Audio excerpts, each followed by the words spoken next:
वालेकुम आप सबको। उम्मीद है आप लोग सब खैरियत से होंगे और इस कोविड-19 में आपको और आपकी फैमिली सब बेहतर होंगी। मैं आपके साथ ऑलमोस्ट 6 से 7 महीने बाद मेरा दोबारा आपके सामने हो रहा है और मुझे हमेशा बड़ा अच्छा लगता है जब मैं मीडिया से बात करता हूँ और खुल के बातें करते हैं और पॉजिटिव बातें करते हैं।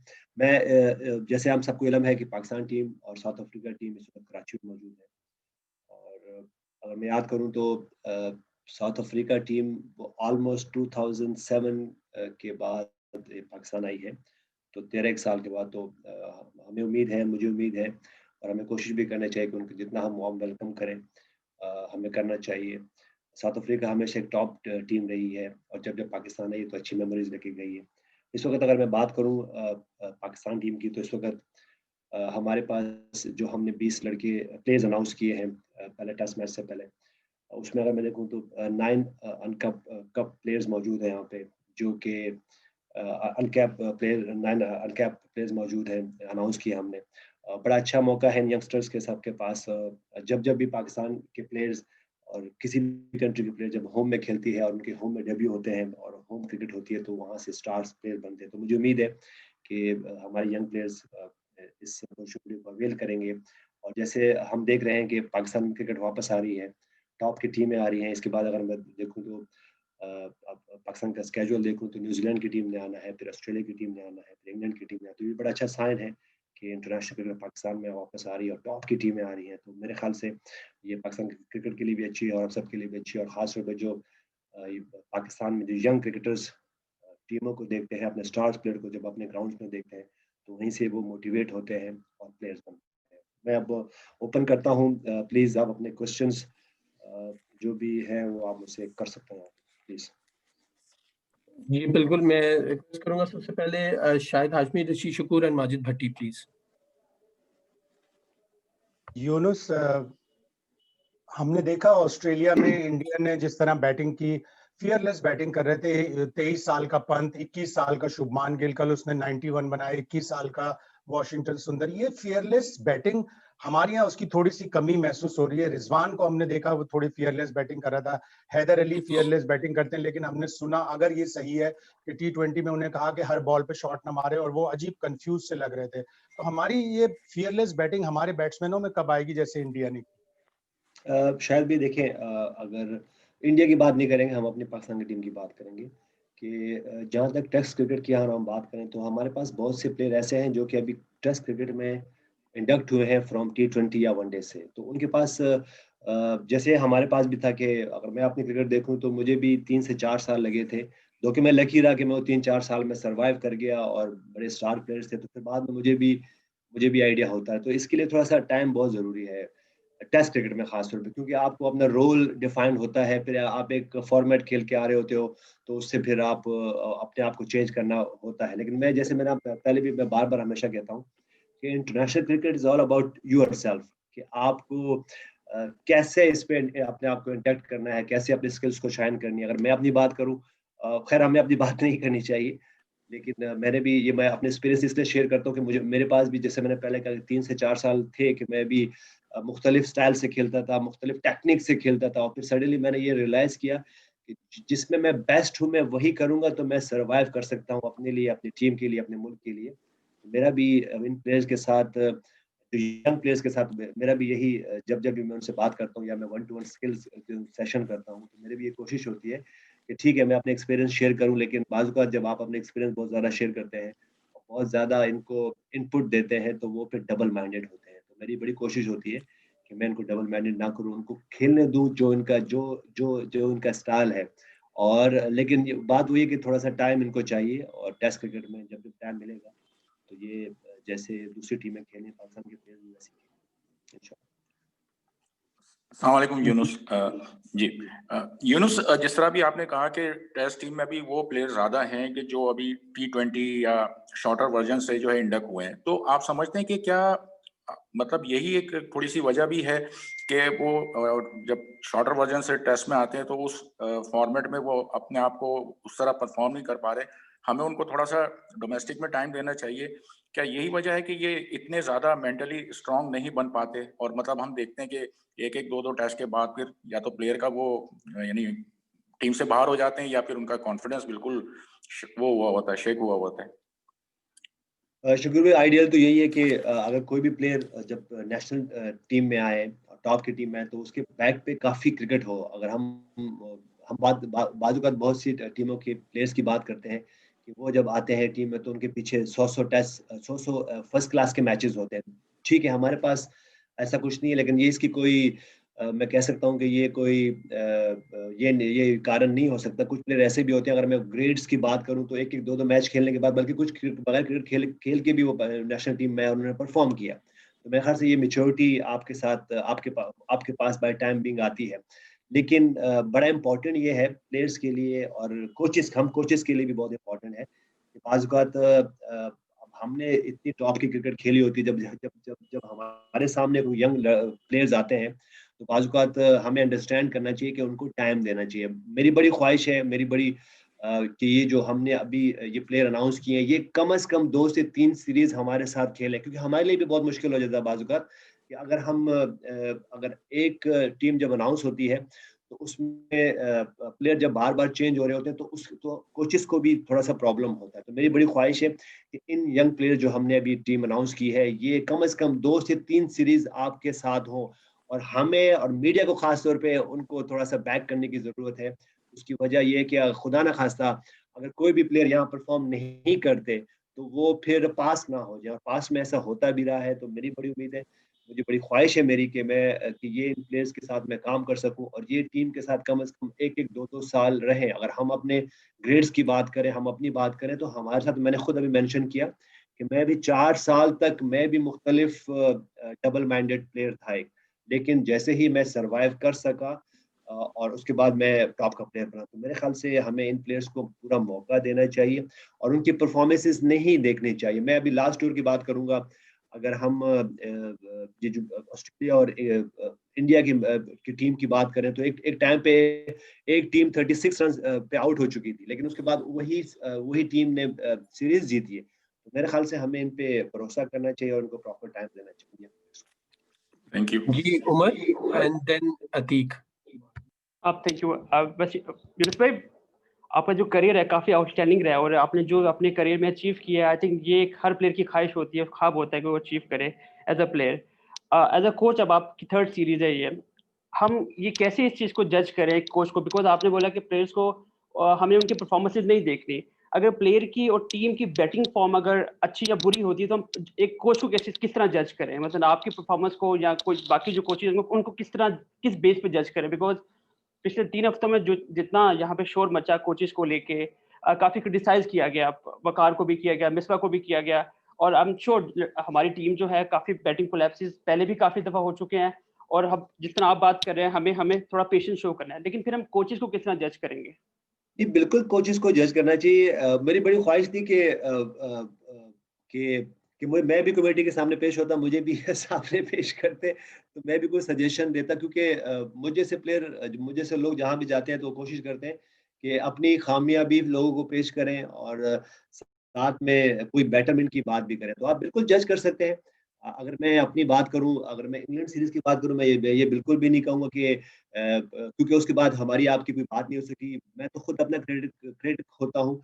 अ, अ, अगर मैं वहाँ इंग्लैंड की बात करूँ, जब मैं इंग्लैंड सीरीज में था, 2 की मेरी पहली सीरीज थी एक हाई फाइव टीम के साथ। इससे पहले 2 की मैं फ्रेंचाइज क्रिकेट में भी कोच रहा हूँ, लेकिन मेरी भी अपनी एक्सपेक्टेशन जो मुझे अपने आप से जो प्लेयर से थी, आई होप के 2-3-4 परफॉर्मेंसेस बड़ी और होती। अगर मैं इंग्लैंड सीरीज की बात करूँ तो 2 से 3 परफॉर्मेंसेस थी। इसी तरह न्यूजीलैंड की बात करूँ तो आप बिल्कुल आप कह सकते हैं कि आप इस वक़्त, मैंने देखा कि बाज़-औक़ात मीडिया में बहुत ज़्यादा वक़ार यूनुस को लेके बातें को चर्चा हुआ, फिर मिसबाह-उल हक को लेके चर्चा हुआ। यूनुस खान को इतना लेके चर्चा नहीं हुआ। मेरे ख़्याल से होना चाहिए।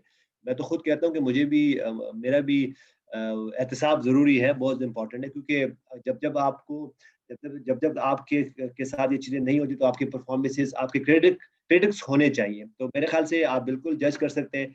अगर मैं कहूँ कि न्यूजीलैंड सीरीज पे पाकिस्तान टीम बैटिंग में इतनी परफॉर्म नहीं की, तो आप जज कर सकते हैं कि यूनुस खान की फेलियर है। आप बिल्कुल ऐसा जज कर सकते हैं। लेकिन जब फिर ये भी करेंगे अगर अगर कोई टीम अच्छा खेलती है, उसकी बॉलिंग अच्छा करती है, उसकी बैटिंग अच्छी करती है, उसकी फील्डिंग अच्छी करती, तो उस प्लेयर को भी, उस कोच को भी बहुत ज़्यादा हाईलाइट करना चाहिए। फिर हमें उसको अप्रिशिएट भी वैसे ही करना चाहिए कि जैसे अभी हमने रिसेंट पास में कोचेस को लेके किया। तो मेरे ख्याल से ये वन वे ट्रैफिक नहीं होनी चाहिए। पर्सनल, जो हमेशा मैं बात करता हूँ, पर्सनल आपको कोई बात नहीं करनी, आप प्लेयर्स की परफॉर्मेंस पे बात करें, क्योंकि देखिए ये प्लेयर भी आपके हैं, ये कोचेस भी आपके हैं और ये मीडिया भी आपकी है। तो इसी तरह हम कोचेस को भी, हम प्लेयर्स को भी अंडरस्टैंड करना चाहिए कि ये जो मीडिया जो बात करती है, अगर कोई परफॉर्म करते तो हम ही लोग होते जब उनको सर पे बिठाते, अगर परफॉर्म नहीं करते तो उनको लेके बहुत सारा चर्चा होता है। तो मेरे ख्याल से इसको माइंड नहीं करना चाहिए। आप बिल्कुल मेरे लिए उमर, आप बिल्कुल मेरे लिए खुल के बात कर सकते हैं। थैंक यू यूनुस जी भाई। नेक्स्ट हम अच्छा बिल्कुल जाएंगे अतीक की तरफ। अतीक के बाद बदियुज़्ज़मान। अच्छा यूनुस भाई, हमने आपको भी देखा जब आप थे पाकिस्तान टीम के अंदर, सीनियर खिलाड़ी भी थे। अगर 3 घंटे का ट्रेनिंग सेशन होता तो हमने खुद देखा था कि आप 4-4 घंटे, 4.5-4 घंटे आप ट्रेनिंग करते थे, एक्स्ट्रा ट्रेनिंग करते थे।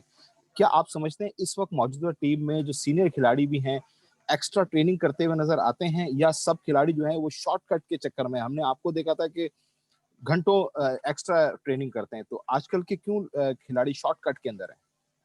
नहीं, अतीक, बिल्कुल प्लेयर्स करते हैं, ऐसी बात नहीं है कि नहीं करते। बिल्कुल प्लेयर्स अपनी मेहनत कर रहे होते हैं। अगर आप मैं आज के प्लेयर की जो जो उन पे वर्कलोड है वो हमसे ज़्यादा है। अगर मैं आपकी बात करूँ, हम पे क्योंकि इतने ज़्यादा कोचेज़ नहीं होते थे हमारे पास। अगर हम देखें तो 1-2 कोचेज़ ही होते थे जो कि हमें सब कुछ करा रहे होते थे। तो बाद हमारे पास वो फ्रीडम होता था। तो मेरी बड़ी ख्वाहिश है कि मैं कोशिश भी करता हूँ कि अगर जो प्लेयर है उनको फ्रीडम ज़रूर दें, क्योंकि जब तक हम उनको फ्रीडम नहीं दें, जब तक हम उनको ओनरशिप नहीं देंगे उनकी टीम की, उनकी बैटिंग की, उनकी बॉलिंग की, उनकी कंट्री के, तो ये प्लेयर नहीं बन पाएँगे। ये तो देखिए, मैं अगर ये मैं नहीं अब बेशक मेरा बहुत बड़ा एक्सपीरियंस होगा, लेकिन जब तक प्लेयर मिस्टेक नहीं करेगा तो वो तब तक वो प्लेयर नहीं सीख सकते। तो प्लेयर मिस्टेक करेंगे और वो सीखेंगे। और जहाँ तक बात है कि प्लेयर मेहनत नहीं कर, प्लेयर बिल्कुल मेहनत करते हैं, लेकिन एक बात जो मैं हमेशा प्लेयर से बात करता हूँ कि देखिए, आप मेहनत ज़रूर करें,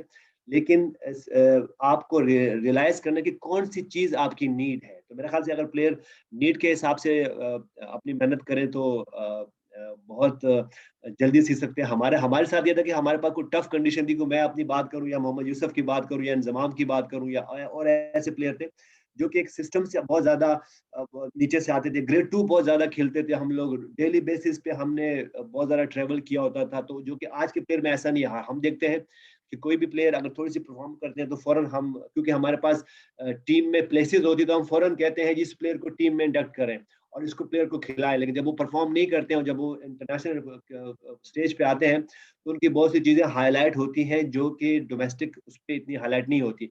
और फिर वही मीडिया होती है, फिर वही कमेंटेटर उनके पे बात करते, प्रेशर आते हैं और वो कोलैप्स कर जाते हैं। तो मेरे ख्याल से प्लेयर्स को बिल्कुल मेहनत करते हैं और इनको मेहनत करनी भी चाहिए, लेकिन बार-बार वही बात जो मैं कहता हूँ कि देखिए, ये प्लेयर की रिस्पॉन्सिबिलिटी, हम मुझ जैसा कोच तो आपको आपकी वो चीज़ आइडेंटिफ़ाई कर सकते हैं कि आपकी पैर सही नहीं है, आपकी हेड पोज़ीशन ठीक नहीं है और आपके साथ बात कर सकते हैं। लेकिन ये हमें अंडरस्टैंड करना बहुत इम्पोर्टेंट है कि ये पाकिस्तान की नेशनल टीम है। यहाँ पे प्लेयर को खुद वो इनिशिएटिव लेना पड़ता है। कोच आपको आइडेंटिफ़ाई कर सकते हैं, कोच आपको उसकी तरीका भी बता सकते हैं कि उसको उस चीज़ को कैसे ओवरकम करना है। लेकिन ये प्लेयर की रिस्पॉन्सिबिलिटी है कि वो उसको ओवरकम करें। और हमेशा हमारे साथ भी ये था, आपने हमें देखा कि हम भी हमेशा, कोचेज़ हमें बताते ज़रूर थे, लेकिन हम अपनी खुद अंडरस्टैंड करते थे कि this is my cricket, this is my batting, this is my team, this is my country. तो मुझे आगे आके उसके लिए एक्स्ट्रा मेहनत करनी है। तो मेरे ख्याल से जो जो प्लेयर ये कर जाते हैं तो वो लेजेंडरी प्लेयर बन जाते हैं। जी next Badi, then Mahmood and then Zubair please.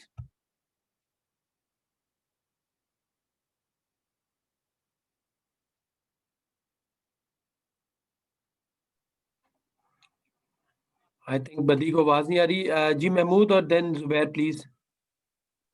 अच्छा यूनुस, अगर हम बात करें तो अच्छा आप उन आगे क्रिकेटर्स एक में, मिनट रजा भाई, आवाज आ रही है मुझे, अभी वो म्यूट था मैं। चलो अच्छा बदी कर लो। जी अच्छा बदी, यूनुस देन भाई, महमूद एंड देन जुबैर। यूनुस भाई पूछना ये चाह रहा हूँ कि ये देखें कि जब भी हम बाहर किसी बड़ी टीम के खिलाफ खेल रहे होते हैं, अभी आपने खुद कहा कि एक टीम 36 रन पे आउट होती है और कमबैक करके सीरीज जीत जाती है, तो हम जब भी किसी 300, सवा 300, 350 रन की दूसरी इनिंग में उसमें अपना चेस करने के लिए जाते हैं, तो हम हमारी जो अप्रोच होती है वो ज्यादा दिफाई होती है कि किसी तरह टेस्ट मैच को बचा लें, हम जाराना खेल के जीत की तरफ नहीं जाते। तो यूनुस खान तो हमेशा यही करते थे कि जब टीम एक रन इतने होते तो यूनुस खान कोशिश करते टीम को जिताना है, अपनी परफॉर्मेंस भी होनी चाहिए, लेकिन क्या खिलाड़ी डरते हैं कि अगर मैं आउट हो गया तो टीम जो है मैच हार सकते हैं या ड्रॉ नहीं होगा, तो जीत की तरफ इनको लाने के लिए क्या इनकी ज़हनी पुख्तगी जरूरी है? बिल्कुल है।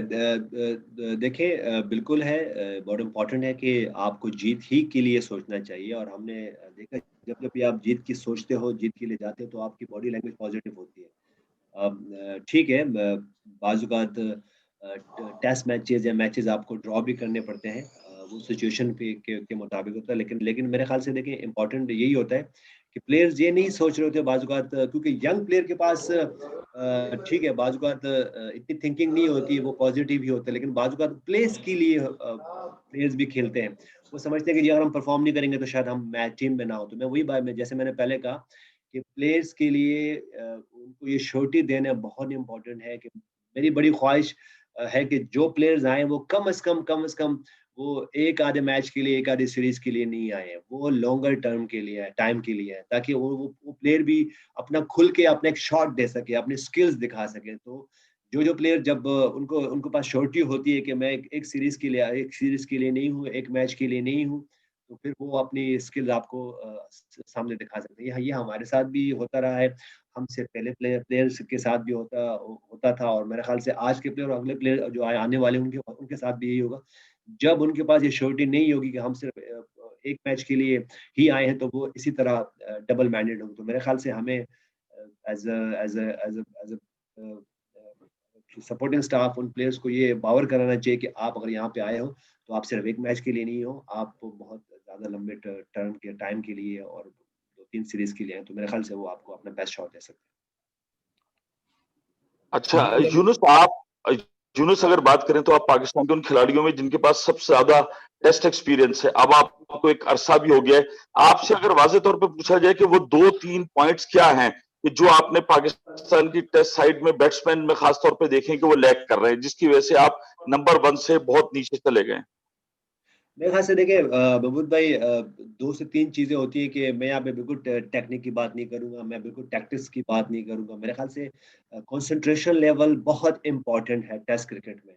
क्योंकि हमने देखा कि बहुत से प्लेयर उनकी टेक्निक अच्छी नहीं होती है, उनकी टैक्टिक्स भी अच्छे नहीं होते, लेकिन वो भी परफ़ॉर्म करते हैं। और बहुत से ऐसे प्लेयर होते हैं जिनकी टेक्निक भी बहुत अच्छी होती है, जिनकी टैक्टिक्स भी बहुत अच्छी होती है, लेकिन उनकी वो कंसंट्रेशन लेवल वहाँ होता नहीं है।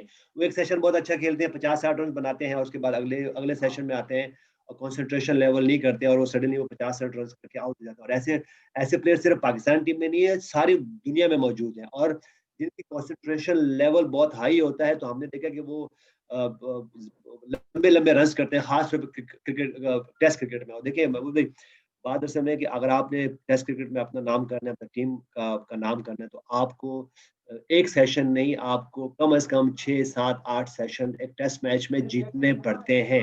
अगर हम देखें तो बाज़ कुछ टीमें होती हैं जो 1-2 सेशन जीतती है, और उसके बाद वो जो अगले टेस्ट मैच में जो 9 से 10, 12 सेशन है, वो हारी हुई होती है। तो मेरे ख्याल से एक बैट्समैन के लिए भी कंसंट्रेशन लेवल बहुत इंपॉर्टेंट है। अगर जो भी प्लेयर की कंसंट्रेशन लेवल बेहतर होगी, तो वो बड़े-बड़े रन्स कर सके। और हमने देखा है कि प्लेयर्स 300 रन्स भी करते हैं टेस्ट क्रिकेट में, 400 रन्स भी किए हुए हैं, फर्स्ट क्लास में 500-500 रन्स किए हुए हैं। मेरे ख्याल से कंसंट्रेशन लेवल हमें और इम्प्रूव करना है प्लेयर्स का, और एज़ अ पर्सन अगर ये कंसंट्रेशन लेवल पे हम और काम कर सकें, तो यही यही प्लेयर होंगे जो बहुत बड़े-बड़े रन्स करेंगे इंशाल्लाह।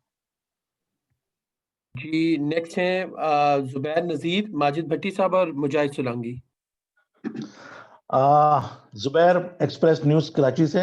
यूनुस, आपसे क्वेश्चन ये है कि बाबर आजम को लेकर हम बात करते हैं, न्यूजीलैंड के ऊपर हमने देखा कि ज़ाहिर है इंजरी तो स्पोर्ट्स का पार्ट है, इंजर्ड हुए, उनकी वजह से इल्जाम दिया गया कि भाई ज़ाहिर है कि बाबर इंजर्ड हो गए तो इसलिए टीम की कारकर्दगी पर भी फर्क पड़ा। तो आपके जहन में ऐसा है कि ज़ाहिर है बाबर जैसे ज़ाहिर है या आप जैसे प्लेयर्स कभी कभी आते हैं, तो आप चाहते हैं कि कुछ ऐसे प्लेयर्स हों जो कि सब्स्टिट्यूट हों और हम ये ब्लेम ना कर सकें फलां आदमी नहीं था, उसकी वजह से हमारी टीम लेग कर गई और ये हो गया। अच्छा, अब हम आते हैं कराची टेस्ट के ऊपर। कराची टेस्ट 2007 आपकी इनिंग याद है, 126 रन आपने स्कोर किए थे। दूसरी तरफ जैक कैलिस ने भी दोनों इनिंग्स में सेंचुरी स्कोर की थी, आपको याद होगा। अच्छा, अब डिजायर है कि टीम आई हुई है साउथ अफ्रीका की, तो कहा यह जा रहा है कि कराची की जो विकेट होगी वो स्पिनर्स के लिए भी साजगार होगी, जबकि साउथ अफ्रीका के जो बॉलर्स हैं वो रिवर्स स्विंग और स्विंग के ऊपर बड़ा फोकस कर रहे हैं। तो आपकी क्या प्रिपरेशन है इसके हवाले से? Thank you. देखिए जुबैर भाई, जहाँ तक मैं बाबर आजम की बात करूँ तो मेरे ख्याल से हमें जो एक सेटबैक हुआ कि बाबर आजम कैप्टन थे, तो उस वजह से जब आपका लीडर अनफिट होकर चला जाए तो थोड़ा सा टीम को फर्क पड़ता है। मैं बिल्कुल ये नहीं कह रहा हूँ कि अगर वो एज ए बैटिंग में हमें और प्लेयर्स नहीं परफॉर्म नहीं करना चाहिए। बिल्कुल आपके पास ऐसे प्लेयर्स होने चाहिए जो कि रिप्लेस कर सकें, और अगर आपके टॉप के प्लेयर ना हो तो वो टीम आपकी कोलैप्स हो जाए। तो मेरे ख्याल से ऐसा कुछ भी नहीं है, आपके पास प्लेयर होने चाहिए। और जैसे मैंने पहले कहा कि ये टेस्ट टीम बन रही है, अगर हम अपनी टेस्ट टीम को देख लें तो सिवाय 1-2 प्लेयर्स को लेके सारे ही बिल्कुल अभी आए हैं। बिल्कुल एक नया यूनिट है। तो इसलिए इसको थोड़ा-सा टाइम, जैसे मैंने पहले कहा, टाइम देना चाहिए। लेकिन ये है कि अगर आपके पास आपका स्टार बाबर आज़म जैसा प्लेयर ना हो, तो फिर ये नहीं हो सकता कि आप हर मैच अब मैच हारो। उसके लिए भी आपको मेंटली तौर पे प्लेयर्स को भी बहुत इम्पोर्टेंट है कि वो रेडी रहें, और आपका कोचिंग स्टाफ भी रेडी रहे कि अगर आपके पास 1-2 स्टार प्लेयर नहीं है तो आप फाइट फाइट नहीं करोगे, बल्कि फाइट करनी चाहिए। उसके बाद अगर हम कराची की बात करें तो कराची की पिच पे जब भी हमने खेला और जो लास्ट टाइम भी खेला, तो अगर मैं उस पिच की बात करूं तो थोड़ा सा ब्रेक की साइड भी था, लेकिन स्ट्रेन ने बहुत ज़बरदस्त बॉलिंग की थी। मोरकल वहाँ मौजूद थे उस वक्त, तो उनकी टीम बहुत अच्छी थी और उन्होंने स्पिन को लेके और फास्ट बॉलर दोनों को लेके पाकिस्तान टीम को ट्रबल में किया। और जहाँ तक कराची की टीम की पिच की बात है, तो हमेशा एक सपोर्टिंग पिच होती है। उसमें प्लेयर्स बैट्समैन के लिए भी रन होते हैं, उसके बाद फास्ट बॉलर के लिए, क्योंकि अगर मैं सुबह की बात करूँ, शाम की बात करूँ, तो जब समंदर की हवा आती है तो थोड़ा बहुत रिवर्स स्विंग होता है और बाजू का स्विंग भी होता है, और स्पिनर्स के लिए भी इसी तरह है, क्योंकि हमने देखा कि पाकिस्तान की पिचेस पे हमेशा स्पिनर भी डोमिनेट करते हैं। तो मेरे ख्याल से पिच जैसे ही अभी देखेंगे कि कैसी पिच है, लेकिन उम्मीद यही है कि एक सपोर्टिव पिच बनेगी इंशाल्लाह। अस्सलाम वालेकुम यूनुस, मेरा आपसे सवाल ये है कि आजकल एक डिबेट चली हुई है कि जिस तरह पाकिस्तान टीम का जो सपोर्ट स्टाफ है, 3 बड़े ग्रेड्स हैं, मिसबाह उल हक, आप हैं, वकार यूनुस हैं। लेकिन कुछ लोग ये कहते हैं कि जी कोचिंग जो है ये तो स्पेशलाइज्ड जॉब है। पिछले दिनों ये जब आप न्यूजीलैंड में खेल रहे थे तो कुछ फॉर्मर क्रिकेटर्स भी ये बात कह रहे थे कि जी हर बड़ा खिलाड़ी जो है वो अच्छा कोच नहीं हो सकता। तो इस पे आपका क्या टेक है? बिल्कुल है, बिल्कुल एग्ज़ैक्टली यही है। देखिए, मैं हमेशा एक बात कहता हूँ, ये जो कोचेज़ होते हैं दे आर हेल्पर। हम बिल्कुल बाज़-ओ-क़ात मैं जब प्लेयर से बात करता हूँ तो मैं उनसे ये कहता हूँ कि आप मुझसे खुल के बात किया करें। आप ये ना समझें कि यूनुस खान खड़े हुए हैं और इतने सारे रन्स किए हुए हैं, पाकिस्तान टीम को लीड किया हुआ है, क्योंकि हम यहाँ पे हेल्पर हैं। तो मैं और मेरे ख़्याल से इसलिए हम सपोर्टिंग स्टाफ कहते हैं इसको। तो मेरे ख़्याल से प्लेयर्स को आना चाहिए, और उनको उनके उनके ज़हन में कोई ऐसी बात नहीं होनी चाहिए कि ये यूनुस खान हैं, आगे से मिसबाह उल हक हैं, वक़ार यूनुस हैं। मेरे ख़्याल से ऐसा कुछ भी नहीं होना चाहिए, और कोचेज़ को भी उनके लिए ओपन हार्टेड होने चाहिए, उनके हेल्पर होने चाहिए। उनके लिए हर वक़्त, जैसे मैंने जब जब मैं टूर पे जाता हूँ तो मैं उनसे को बात करता हूँ कि जी आई एम अवेलेबल। मैं यहाँ पे हूँ और मैं 24 घंटे अवेलेबल हूँ। मैं सिर्फ़ एक बैटिंग कोच नहीं बनना चाहता आपका, बल्कि अगर मैं किसी मद में भी मैं आपको मेंटोरिंग कर सकूँ, आपकी लाइफ़ की कोई मसले-मसाइल हैं तो मुझसे डिस्कस ज़रूर करें, और ये मेरे पास ही रहेंगे, बिल्कुल आगे जाके मीडिया को साथ शेयर नहीं होंगी ये बातें। तो कभी भी, और इवन मैं, अगर आपने देखा होगा कि मैं कभी किसी के बाल बना रहा होता हूँ, कभी किसी के साथ ट्रेनिंग कर रहा होता हूँ, कभी किसी के साथ बैट लगा रहा होता हूँ कि भाई इतने पुशअप करें, मैं इतने पुशअप कर सकता हूँ, क्योंकि देखिए एट द एंड में एक जो कोच होता है, मैंने ये चीज़ें सीखी द ग्रेट बॉब वुलमर के साथ। तो मैं हमेशा उसकी बात क्यों ये करता हूँ कि वो एक टॉप के कोच थे, वो एक टॉप के लीडर थे, लेकिन साथ में वो आपका बेस्ट फ्रेंड होते थे। तो मेरे ख्याल से हम कोचेस को बेस्ट फ्रेंड होना चाहिए, और प्लेयर्स को भी ये मैं तो बार-बार प्लेयर से बात करता हूँ कि कोई भी चीज़ हो जाके कोच को बताया करें, कोच से डिस्कस करें, क्योंकि ये जो हम कोच हैं, हम कोई किसी दूसरी टीम के कोच नहीं हैं, हम इनके अपने हम इनके बड़े हैं और कुछ प्लेयर तो बिल्कुल हमारे बच्चों की तरह हैं। अगर मैं बहुत से प्लेयर्स की बात करूं, मैं यासिर शाह की बात करूं, मैं शान मसूद की बात करूं, मैं अजहर अली की बात करूं, तो ये इनको जब हम क्रिकेट खेलते थे तो इनको हमने अपने डिपार्टमेंट्स में सिलेक्ट किया, वहां से कहीं खेलते हुए क्लब क्रिकेट में देखा और बहुत सारे प्लेयर हम खुद लेके आए। हमने अहमद शहजाद की मैं बात करूं, उमर अकमल की बात करूं, ये एकेडमीज आते थे तो हमने उनको वहां से पिक किया। लेकिन मेरे ख्याल से वो जो दूरी होती है, ठीक है, बाद में कोचेस की तरफ से भी होती है, लेकिन बाद में प्लेयर की तरफ से भी होती है कि वो समझ रहे होते हैं कि शायद पता नहीं यूनुस भाई क्या सोच रहे हैं, वकार यूनुस क्या सोच रहे हैं, मिसबाह हक क्या सोच रहे हैं। अगर हम ये बात करें तो पता नहीं इसका रिस्पॉन्स हमें कैसे आएगा। मेरे ख्याल से देखिए, जैसे मैं बार बार कहता हूँ, देखिए अगर प्लेयर परफॉर्म नहीं करेंगे तो ये पाकिस्तान की टीम है तो वो टीम में नहीं होंगे। इसी तरह कोचेस परफॉर्म नहीं करेंगे, कोचेस सिर्फ इसी तरह अच्छी परफॉर्म कर सकेंगे जब उनकी बॉन्डिंग प्लेयर के साथ अच्छी हो। तो मेरे ख्याल से आपने बिल्कुल ठीक कहा कि एक बहुत बड़ा प्लेयर जो है वो एक अच्छा कोच नहीं हो सकती है। इसी तरह है कि हमने पास्ट में भी देखा कि बहुत कम क्रिकेट खेले हुए और बहुत ज्यादा अच्छे कोचेस बने, लेकिन मेरे ख्याल से हमने वही देखा, जितनी जितनी भी हमने मुख्तलिफ लीग्स में गए, काउंटीज में गए, जहां भी कोच का रिलेशनशिप प्लेयर्स के साथ अच्छा हुआ, उसके फ्रेंड्स बने हैं, उसके फादर फिगर बने, तो उन्होंने परफॉर्म किया। मैं तो ये कोशिश करता हूँ, लेकिन प्लेयर्स को भी अंडरस्टैंड करना चाहिए, उनको भी हम कोचेस के पास आना चाहिए और खुल के बात करनी चाहिए। जी, टाइम हमें पे शॉर्ट है, हम नेक्स्ट 3 क्वेश्चंस प्लीज लेंगे। इबाद, असगर एंड नादरा प्लीज। जी अस्सलाम वालेकुम। यूनिस भाई आवाज आ रही है आपको? जी बाबा जी यूनिस भाई आपने कहा कि जब टीम परफॉर्म करती है तो बहुत सर पे चढ़ाते हैं, सरों पे बिठाते हैं, और जब परफॉर्म नहीं करती, शिकस्त खाती हैं, तो बड़ी क्रिटिसाइज करते हैं। अब ये मुकाबला अब 26 तारीख को है और आपका होम ग्राउंड भी है और आपकी बड़ी यादगार इनिंग भी यहाँ इस ग्राउंड से वापस है। नेशनल स्टेडियम में खेला जाएगा, कंडीशन पे आपने बात की, तो अब ये बताएं कि आपने खिलाड़ियों को क्या प्लान दिया है, क्योंकि आप बड़ी अच्छी तरीके से जानते हैं इस नेशनल स्टेडियम का जो होम ग्राउंड है, इसकी विकेट की, इसकी कंडीशन को। तो क्या प्लान है साउथ अफ्रीका से, क्योंकि साउथ अफ्रीका के लास्ट मैच में भी आप साउथ अफ्रीका के खिलाफ ही खेले थे, तो क्या प्लान दिया? देखिए, जैसे हमेशा बात करते हैं कि जब जब भी एक टेस्ट मैच शुरू हो जाता है, फर्स्ट इनिंग बहुत इंपॉर्टेंट होती है। मेरी बड़ी प्लेयर के साथ जब जब ये डिबेट होती है, मैं उनसे कहता हूँ कि आप अपना प्लान ज़रूर लेके आएँ, कि आपके पास प्लान क्या है। ये हमेशा अगर हम कोचेस की तरफ देखेंगे तो बड़ा मुश्किल हो जाता है बात, क्योंकि अगर मैं अपनी बैटिंग स्टाइल अगर मैं बात करूँ, मैं उनसे शेयर ज़रूर करता हूँ कि मैं अगर एक टेस्ट मैच की पहली इनिंग खेलूँ तो मेरे लिए बड़ी इंपॉर्टेंट होती है, क्योंकि पहली टेस्ट मैच की पहली इनिंग जो आपकी टीम की होती है, वो बहुत वहीं से आपका ये मैच जो है ना टून सेट होती है। अगर खुदा ना खास्ता अगर आप बैटिंग पॉइंट ऑफ व्यू से अगर आप पहली इनिंग में रन्स कम करते हो तो फिर आप कैचअप करते हो। तो मेरी बड़ी उनके साथ हमेशा ये होता है कि अगर कहीं जाके हम 330 प्लस 350 प्लस करते हैं तो हम मैच में एक अच्छा ग्रिप बना सकते हैं। और जहाँ तक प्लेयर की बात करूँ, मैं टेक्निक पे उनकी बात करता हूँ, टैक्टिक्स पे उनसे बात करता हूँ कि आप जाएँ पहले अपना टाइम लें, और जब जब भी आपके पास बॉल मिलती है आपके स्ट्रॉन्ग एरिया में तो आप उसको कैच ज़रूर करें, क्योंकि बाज़ ये नहीं हो सकता। हमने देखा है कि बहुत से प्लेयर वो सारा दिन खेलते हैं और बैट बॉल को यूज़ नहीं करते। तो मेरी बड़ी उनको प्लेयर्स को ये सजेशन होती है, अगर आपके पास बैट बॉल मौजूद है तो उसको आप ज़रूर कैच करें, क्योंकि जब तक आपका स्कोर बोर्ड नहीं चलेगा तो तब तक आपको मैच नहीं अच्छी पोजीशन में आ सकते हैं। और जहाँ तक आपने खुद ही कहा कि हमारी होम कंडीशन है, बिल्कुल हमारी होम कंडीशन हमें डोमिनेट करना चाहिए, और हमें एक बैटिंग यूनिट की मैं बात करूँगा, हमें हर इनिंग में रन्स करने चाहिए। लेकिन हमारे लिए एक टेस्ट मैच में बहुत इंपॉर्टेंट है कि फर्स्ट इनिंग में अगर आपके पास रन ऑन द बोर्ड होते हैं तो आपकी बॉलिंग को भी आसानी हो जाती है और आपकी कैप्टन को भी आसानी हो जाती है। तो इंशाल्लाह हम कोशिश करेंगे कि, और मुझे क्योंकि हम अभी दोबारा अगेन यंग यूनिट है, जैसे मैंने कहा कि बाज़ औक़ात आपको उनको समझना होता है, उनको वो प्लेयर कोचेस को समझ रहे होते हैं, लेकिन टाइम हमेशा कम ही होता है टूर्स पे।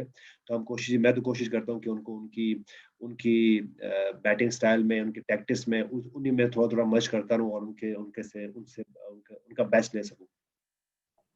जी असगर प्लीज। अस्सलाम वालेकुम यूनुस भाई। जी वालेकुम अस्सलाम। हेलो, आवाज आ रही है यूनुस भाई? जी आवाज।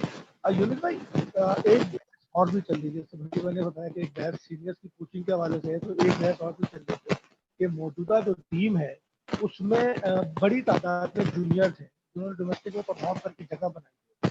अब बहस ये है कि क्या ये सीरीज पाकिस्तान के डोमेस्टिक सिस्टम का इम्तहान है इंटरनेशनल के मुकाबले में, क्योंकि साउथ अफ्रीका की टीम जो है वो डोमेस्टिक आपको ही पता है तो उनका बड़ा स्ट्रॉन्ग सिस्टम है डोमेस्टिक का, और हमारे यहाँ डोमेस्टिक से 1 7 8 9 प्लेयर जो है अब वो टीम का हिस्सा बने हैं जो स्क्वाड है। तो क्या ये इम्तहान है पाकिस्तान डोमेस्टिक का सिस्टम का और इंटरनेशनल का? सॉरी असगर भाई, मैं आपकी आवाज जो है वो बिल्कुल यूनुस भाई, इनका क्वेश्चन बेसिकली ये है कि जो 9 हमारे नए प्लेयर्स हैं, बेसिकली वांट टू से कि डोमेस्टिक क्रिकेट का इम्तिहान होगा ये इंटरनेशनल क्रिकेट के साथ, मतलब उनकी सेट टीम और हमारे ज्यादा डोमेस्टिक के प्लेयर हैं, ये इनका बेसिकली पॉइंट। नहीं, बिल्कुल भी ऐसा नहीं है असगर भाई। उसकी वजह ये है कि देखें, अगर हम इस वक्त ये बात करेंगे कि डोमेस्टिक्स के क्या इम्तिहान है या इसका, तो देखिए फिर वही बातें डबल माइंडेड होंगे। तो मेरे ख्याल से हमें बिल्कुल वार्म वेलकम करना चाहिए। ये हमारी डोमेस्टिक ही है, चाहे वो हम बात करें कि 6 टीमें हैं, 12 टीमें होनी चाहिए, डिपार्टमेंट होना चाहिए, नहीं होना चाहिए। अब ये बातें हमने नहीं करनी चाहिए। उसकी वजह है कि उससे हमने कोई अचीव करना नहीं है। मेरे ख्याल से अभी हमें पॉजिटिव होना चाहिए, और ये जो प्लेयर हमारे आ रहे हैं, इनमें बहुत सारे प्लेयर यंग प्लेयर्स हैं, और हमें इनको वार्म वेलकम करने चाहिए। और इनसे जैसे मैंने पहले भी बात की कि इनसे इनके स्टाइल में, इनसे इनके टैक्टिस में धोखे हम जरूर उनको से बात करेंगे, हम उनको प्लान भी देंगे। लेकिन क्योंकि एक यंग प्लेयर आया होता है, उसको फौरन मोल्ड करना इस स्टेज पे थोड़ा सा मुश्किल होता है। अगर वो अंडर 19 में है, छोटे लेवल पे है, तो वो आप उसको मोल्ड कर सकते हैं। लेकिन ये कि उन्हीं की टैक्टिस में, उन्हीं की बैटिंग स्टाइल में थोड़ा सा ट्यून करके उनसे बेस्ट निकालने की जरूरत है इस वक्त हमें। और जहाँ तक बात है कि तो ऐसा कुछ भी नहीं है। आई होप कि हमारा जो करंट स्ट्रक्चर है वो कामयाब हो, और ये प्लेयर आए, हर प्लेयर परफॉर्म करें, ताकि पाकिस्तान टीम स्ट्रॉन्ग हो। और हम जो जो एक ये पिछले कोई 1 डेढ़ हफ्ते से इतनी सारी चीजें लेके बैठे हुए हैं कि क्या होना चाहिए, तो उससे हम निकलें और हम एक एक स्मूथ रोड पे जाएं, और पाकिस्तान टीम जो है वो और ऊपर जाए। क्योंकि बहुत अच्छी अच्छी टीमें पाकिस्तान आ रही है, और जब आप होम में हारते हैं तो बहुत ज़्यादा हर्ट करता है। और जब आप होम में जीते हो, तो जैसे मैंने पहले कहा कि जब आप होम सीरीज हो रही होती है, प्लेयर बनते ही होम सीरीज से हैं, स्टार प्लेयर बनते ही अपनी कंट्री में जब खेलते हैं। तो जो टीमें पाकिस्तान आ रही हैं, आई होप कि हम अच्छा खेलें, और हम ये सीरीजें विन करें, तो जो वरीज हमारे जहन में है वो खत्म हो, और पाकिस्तान टीम जो है वो, और पाकिस्तानी प्लेयर वो ऊपर जाए, और खूब हम एंजॉय करें उसको लेके। जी नादरा। अस्सलाम वालेकुम यूनुस। वालेकुम अस्सलाम। यूनुस ये बताएं, वैसे तो खैर सारी बातें हो चुकी हैं, लेकिन सिर्फ ये पूछना चाहती हूँ कि ये जितने न्यू स्क्वाड इस वक्त है तकरीबन, आपके लिए कितना चैलेंजिंग होगा? और जिस तरह आपने कहा कि इनको 2 से 3 सीरीज में मौके मिलने चाहिए ताकि इनका जो मोराल है वो बूस्ट हो और फिर इनको कॉन्फिडेंस भी हो, जो अमूमन होता नहीं है। तो आप क्या समझते हैं कितना ज्यादा बेनिफिशियल होगी ये सीरीज न्यू स्क्वाड के लिए और आपके खुद के लिए? बहुत अच्छी बात की आपने। वही बात जो मैं बार-बार कह रहा हूँ कि इन प्लेयर्स को पूरा मौका मिलना चाहिए, और ये नहीं होना चाहिए खुदा ना खास्ता कि अगर सीरीज़ कहीं अप एंड डाउन होती है, और ये फिर ये प्लेयर ना हो और दूसरे प्लेयर ट्राई करें। तो मेरे ख़्याल से ये हमारे पास बेस्ट स्लॉट मौजूद है इस वक़्त, और इनको लेके हमने इनसे परफॉर्मेंसेस लेनी है। मैं बिल्कुल भी ये बात नहीं कर रहा, मैं बिल्कुल भी एक्सक्यूज़ नहीं दे रहा हूँ कि टाइम कम है, और हम जो है ना फाइट नहीं कर सकते। बिल्कुल मेरे लिए बहुत अच्छा होता है जब यंग प्लेयर आते हैं, तो यंग प्लेयर के साथ काम करना और अच्छा लगता है, क्योंकि वो आपके फ्यूचर होता है। और जब आपके पास स्टार प्लेयर हो, आपके पास सीनियर प्लेयर हो, और जब वो परफॉर्म करते हैं, तो आपको इसलिए इससे ज़्यादा डबल खुशी इसलिए होती है कि वो आपके जैसे रिसेंट पास्ट में अगर 4-5 प्लेयर्स ने परफॉर्म किया, तो मुझे ज़्यादा इसलिए खुशी इसलिए ज़्यादा हुई कि वो उनके साथ मैंने ड्रेसिंग रूम शेयर किया हुआ है, और जब उनकी मैं हेल्प करता हूँ, जब वो परफॉर्म करते हैं, तो मुझे उनसे ज़्यादा खुशी मुझे होती है, क्योंकि मैं समझता हूँ